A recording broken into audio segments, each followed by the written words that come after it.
Hai, Assalamualaikum dan salam sejahtera. Hari ini saya nak kongsikan resepi kuih tradisional yang sedap iaitu kuih lopis pandan bersama dengan sirap gula Melaka.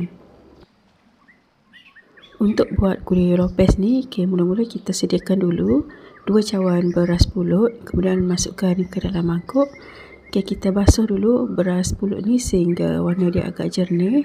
Kemudian bolehlah rendam lebih kurang 30 minit supaya beras pulut ni jadi kembang dan bila kukus tu dia akan jadi cepat masak. Beras pulut dah pun kembang, kemudian kita akan kukus. Sediakan satu loyang, isikan beras pulut tadi. Nak sedapkan lagi kuih ni, bolehlah masukkan air pandan lebih kurang 1/3 cawan.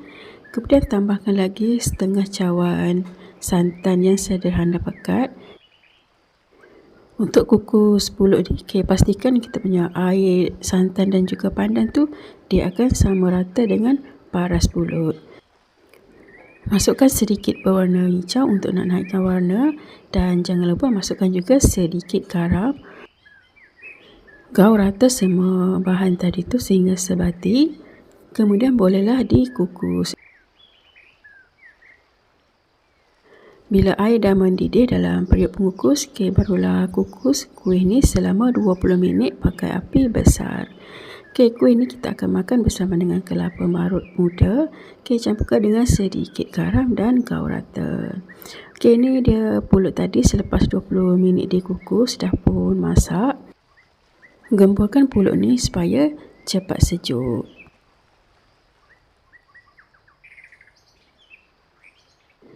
Sediakan acuan kuih ataupun bekas dadih yang bulat tu. Kemudian kita masukkan pulut, padat-padatkan sehingga dia betul-betul padat lah. Dah betul-betul padat tu barulah keluarkan daripada acuan.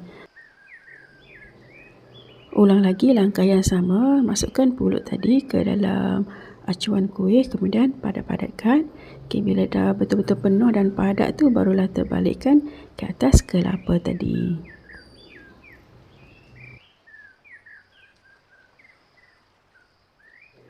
Ulang lagi langkah yang sama sehingga semua pulut tadi tu habis dimasukkan ke dalam acuan ni.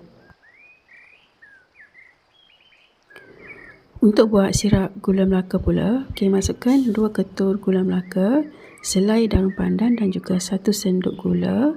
Masak gula Melaka ni bersama dengan 1/2 cawan air.